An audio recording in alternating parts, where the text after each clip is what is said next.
My people, this morning the whole attention again is on the Abuja Federal High Court because Nnamdi Kanu, the leader of the indigenous people of Biafra, is expected to appear before the court again. He has already said, "I will be in court today. Please pray for me." That statement alone touched many hearts because it shows how serious this moment is for him and for everyone following this case since the beginning. Before we move on, please like this video right now and subscribe because what we're sharing here is the real-time story as it unfolds and you don't want to miss the next update. So what exactly is happening? The court has reached a point where it told Nnamdi Kanu and his defense team, you must open your defense or you will lose that right. That means if he does not present his side of the story, the judge can move on and rule based only on what the prosecution has already presented. You know, this case has been in court for years, full of delays, adjournments, back and forth motions. But now the judge is saying the time has come to move forward. That is why today is very important. Please like this video and subscribe because every detail that comes from this court can change the direction of the whole story. Nnamdi Kanu has always said he has no case to answer. He believes the government has not proved any crime against him. His lawyers say the evidence presented by the prosecution is weak and does not connect him directly to any act of violence or terrorism. But the court thinks otherwise. The judge said the prosecution has already made out a case that requires the defense to respond. So now the question is, will Kanu open his defense or will he insist again that he has no case to answer? Let's see how it goes. But one thing for sure, today's session is going to be full of attention from all corners. Please remember to like this video and subscribe because we are following this gist live and bringing it to you without bias. If you think about it, this case is more than just a legal battle. It's also a political and emotional story that touches many Nigerians. For the supporters of Nnamdi Kanu, he is a freedom fighter who stands for the right of his people to have self-determination. To others, especially government officials and security agencies, he is someone who must face justice for the unrest that followed IPOB's activities in the southeast. So you see, there are two strong sides to this story. And because of that, the tension in the air each time he goes to court is something you can almost feel. Please like this video now and subscribe because we need more people to hear this story clearly and understand what is really happening. Now, today's court sitting is not expected to be a long argument about evidence. It is mainly to see if the defense will begin their side. The court has already given this as a final chance. If the defense refuses, the judge might simply close that stage and move the case to judgment. That is why Nnamdi Kanu said, "Pray for me." Because from today, the direction of this case might change forever. It could move toward judgment or it could open a new stage of defense. Everything depends on what happens inside that courtroom today. Please, if you are watching and following this update, kindly like this video and subscribe because we are here to bring you the story in a way you can understand it.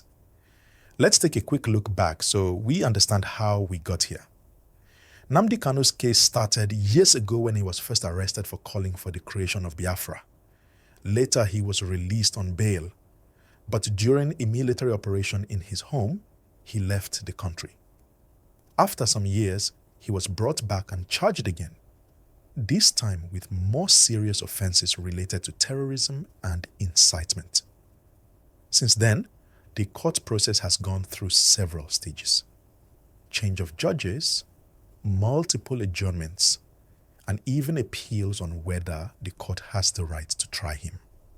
All those motions delayed the main trial. But now the court is saying, enough delay, let us hear your defense. That is the reason for today's strong warning. Please like this video and subscribe because every turn in this case is a piece of Nigeria's story happening live before our eyes. Another reason this case is drawing so much attention is because it touches on freedom of expression. Many Nigerians ask, when does a political statement become a crime? Where is the line between asking for self-determination and promoting violence? These are difficult questions, and that's why people are divided. Some believe Nnamdi Kanu should be released immediately because he only used words and radio broadcasts, not weapons. Others argue that his words led to unrest, so there must be accountability. The court is the place to decide based on evidence, not emotion. Please like and subscribe because as this case moves closer to the end, we'll be bringing all the verified updates straight to you. Now, for those who might not know, the prosecution said they have already finished their case. They called witnesses, they brought documents and recordings, and they told the court their side of the story. The defense, on the other hand, has been asking for time, saying they need access to documents and consultation with their client who has been in custody. The judge listened, but now says time is up. That is what makes today different from all the other court dates. The statement, "Please pray for me," is not just emotional, it is a recognition that this is a make or break moment for him. Please like this video and subscribe because we are giving you this gist exactly as it is unfolding. Supporters of Nnamdi Kanu have been gathering hope again, saying this is the time for justice to speak. Many of them still believe that after all these years, the truth will come out in his favor. They have continued to pray, hold peaceful vigils, and express faith that he will one day regain his freedom. On the other hand, the government and security agencies are standing firm that due process must continue and that no one is above the law. These two positions keep the story alive, and that's why every time there's a court sitting, you see people anxious, both online and offline, waiting to hear what happened. Please don't forget to like and subscribe right now so you stay with us for all the coming updates. When you watch the reactions online, you'll see how emotional this issue is for Nigerians. Some people write that they are tired of long cases and want closure. Others say they don't trust the system and want international observers. It shows that this case is not only about one man, but also about how people view justice in Nigeria.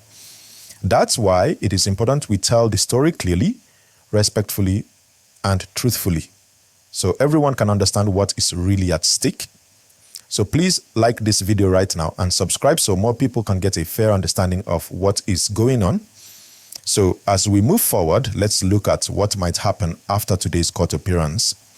If Nnamdi Kanu's legal team decides to open his defense, it means we are finally entering the second phase of this long trial, the stage where he gets to call his own witnesses, present his own evidence, and tell his side of the story in full. That would give Nigerians and even the international community a clearer picture of what truly happened. Many of his supporters have been waiting for that day. They want to hear from him directly, not just through lawyers or social media statements. But if the defense refuses to open and the judge closes the case, then the next step could be judgment. That means the court will evaluate the prosecution's evidence and decide whether it proves guilt beyond reasonable doubt. And once the court gets to that stage, things move fast. So this moment right now is the turning point. That's why Nnamdi Kanu's "Please pray for me" message felt emotional. It came from a man who knows what is at stake. Please like this video and subscribe because this is not just about courtrooms. It's about one of the most followed trials in modern Nigeria. When we talk about this case, we must also remember the wider impact it has on Nigeria as a country. The issue of unity, the feeling of fairness, and the sense of justice all come into play. Many young people from the southeast and other regions are watching to see how the system treats someone like Kanu. They want to know, can a citizen challenge the government and still get a fair hearing? These are big questions that go beyond just one man. And that's why we must follow this story carefully and understand that the outcome could shape how Nigerians see the judiciary for years to come. Please, before we continue, hit that like button and subscribe so you don't miss updates when the court gives its next ruling. Now let's look at how the public is reacting today. Across social media platforms, from Facebook to X, Twitter, to us and even on WhatsApp groups, there's a mix of prayers, hope, and anxiety. People are posting messages like, "Justice for Kanu, pray for Nigeria, and let the truth prevail."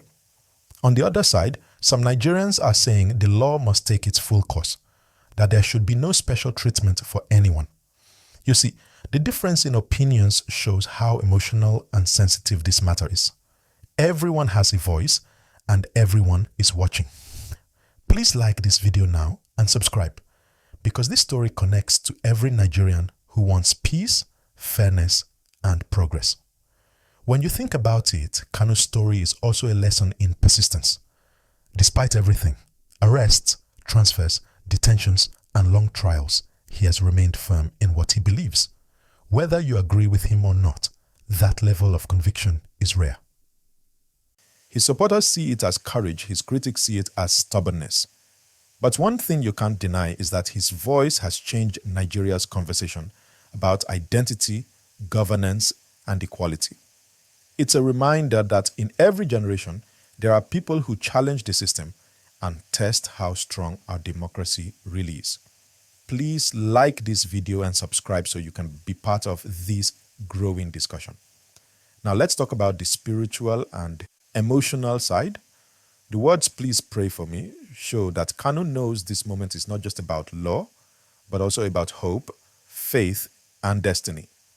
It tells us that no matter how powerful a person may seem, when life gets tough, prayer becomes the last and strongest weapon. His message also touched many people beyond politics, mothers, youths, elders, who just felt human sympathy. Whether you support him or not, those words remind everyone that behind every headline is a human being who feels fear, faith, and pressure. Please like and subscribe, because this story goes deeper than politics. It's about the human spirit in the face of challenge.